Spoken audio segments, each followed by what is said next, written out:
I think that we are allowed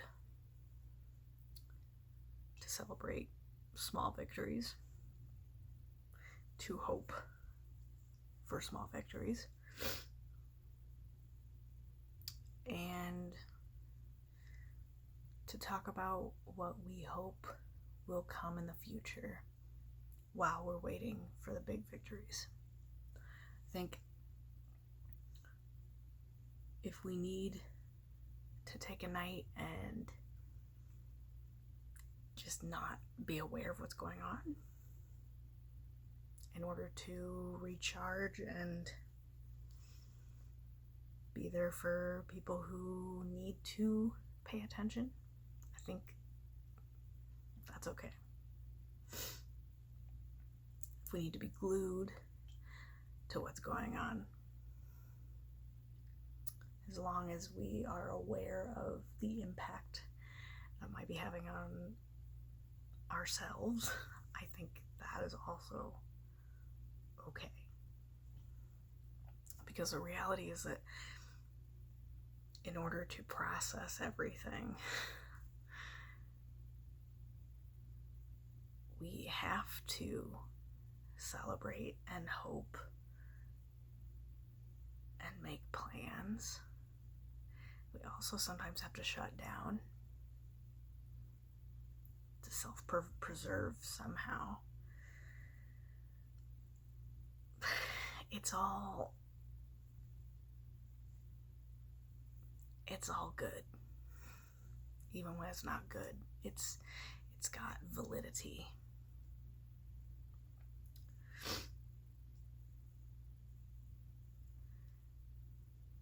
I've been thinking a lot about the concept of, in the grand scheme of things in 2020, it's just constantly felt like the only thing we were talking about was COVID. And yet that wasn't true, because we were talking about the election. We were talking about violence and oppression, brokenness, corruption. It's just viewed in the lens of being cooped up, viewed through the lens of people who are watching other people not take the high road, not do the thing that will take care of more people. Then you get to a literally historical,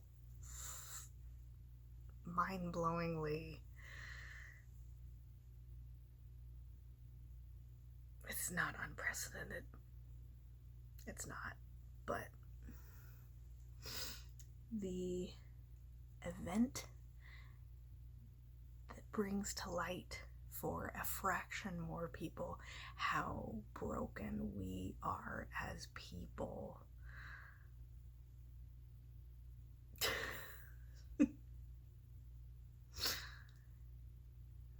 You see things differently when you're all in the midst of the same thing.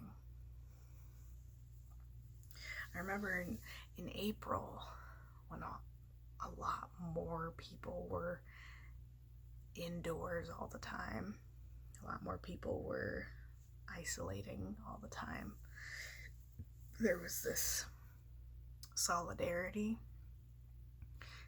I remember when we first started supposedly locking down, which was even before April.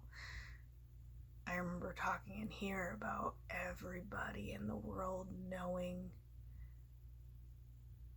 and thinking the same things, and how rare that felt.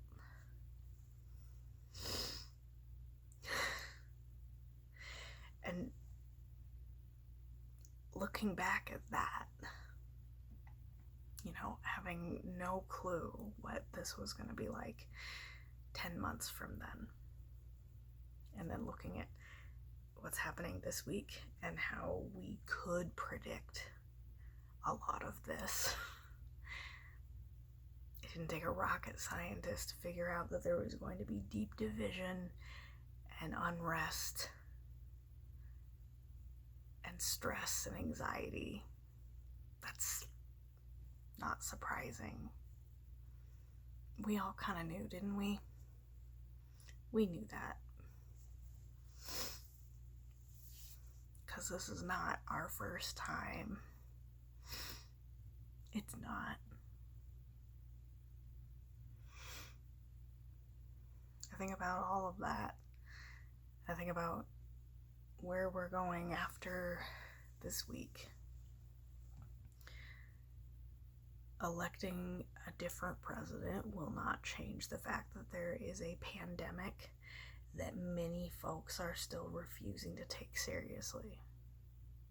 It won't change that at all.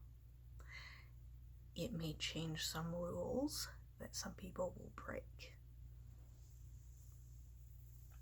That being said, I would love for there to be a different president. I have never been quiet about that opinion.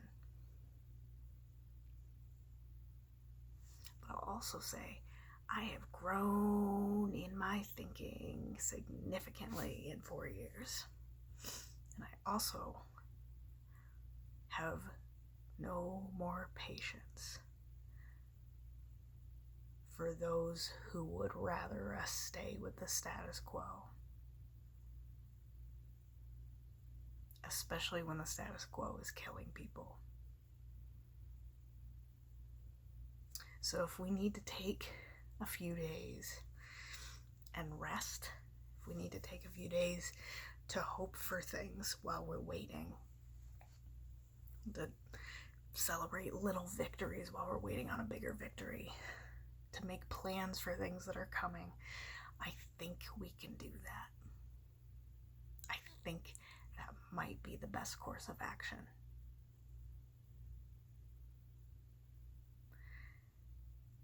Because this week is not the end of something. It is the beginning of a new stage of that thing. We are still in a pandemic. We are still under the thumb of oppression.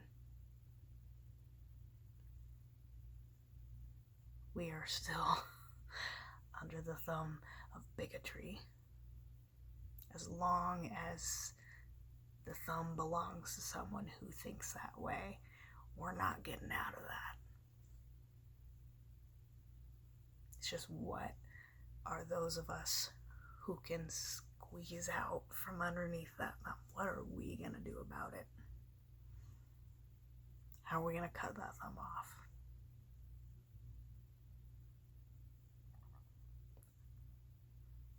It's time to rest so we can do that.